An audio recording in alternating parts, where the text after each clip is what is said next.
is a great example of how, I don't know, California politics works. Democrat politics in California. How am I saying this?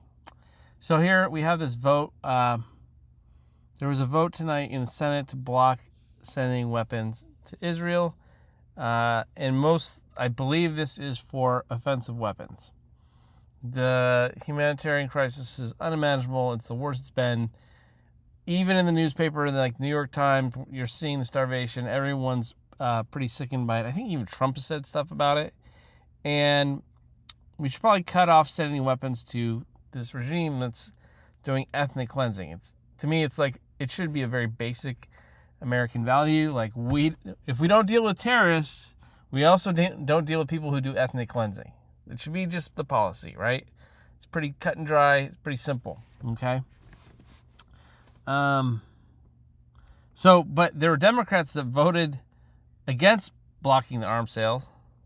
How do I want to say this? Okay, Democratic senators who voted against blocking arms sales to Israel. So two of them, both the California senators voted against blocking arms sales to Israel.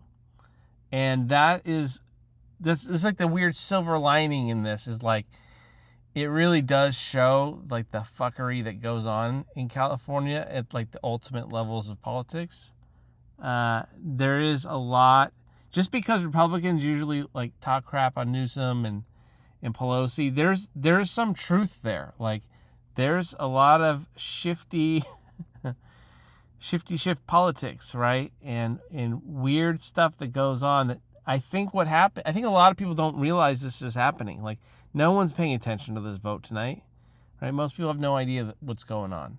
But behind the scenes, this is what's happening. You have people basically allowing genocide and ethnic cleansing to continue. If you're just a normal Democrat voter, you're probably just like, when it's time to vote, you're like, I'm not going to vote for the Republican. I'm going to vote for the Democrat. And you're going to assume they have your best interest. And when you get into the devil's always in the details, right? And not only that, you got to check where these people are getting their funding from, and who's influencing them in their lobbies.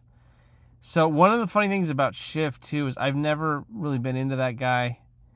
And before he was a senator, he was a rep.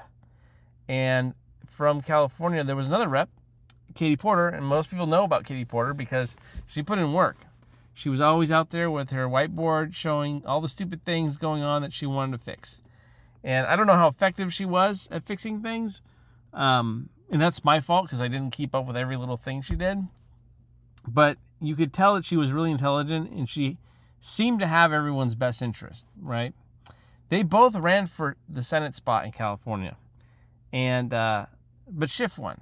And you're kind of like, wait, that's weird. In California, like a Democrat state, the progressive shining beacon of America. I kind of say that as a joke, but you would think that the really intelligent woman that was also like an attorney, maybe a law school professor, putting in work, trying to fix things, hustling, would be the pick for the state as a senator, but she lost to Schiff.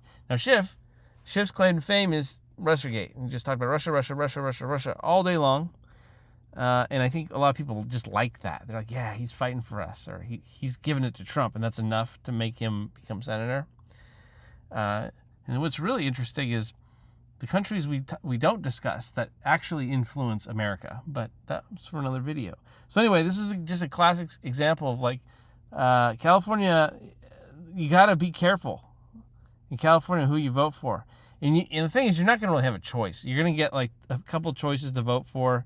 You're going to get, when you get to vote for a senator, it's either going to be a Republican or a Democrat. And so people who are progressive and Democrats are always going to vote for the Democrat no matter what, even though the people who are really been chosen for that slot, and they're not that progressive actually.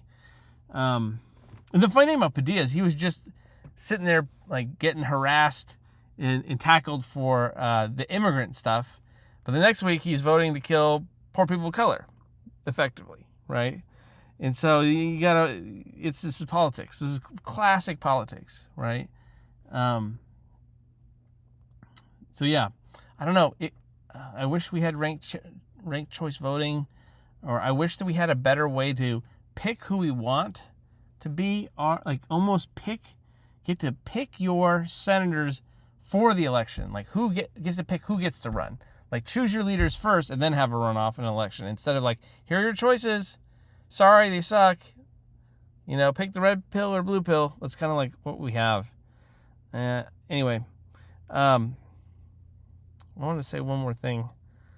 Oh yeah, and then Padilla actually. So if you were into the Bernie Sanders stuff in 2016 in California, I think Alex Padilla was he. I forget what his title was then, but I'm pretty sure he was heavily involved with how the voting went down in California, and there was a lot of fuckery again when Bernie Sanders ran in California. You had to get, what was it, crossover ballot, and if you didn't know how to do the special crossover ballot switcheroo, like your vote basically, I don't remember what happened. It made it difficult to vote for Sanders if you were not a registered Democrat or something like that.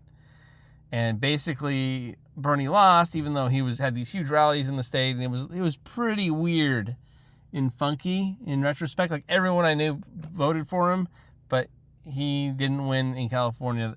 And then in 2020, he had like a landslide victory in California. So there was something really strange happened. I don't think Padilla had the same position in terms of the voting and registration in the state at that time in 2020. You can correct me if I'm wrong. But anyway, yeah, California has some funky politics, and it makes sense, right? It's the biggest state in the nation in terms of population, one of the biggest economies in the world. There's a lot of power here, so it's going to be funky, right? So pay attention to your local stuff, and just kind of know how it works, I guess.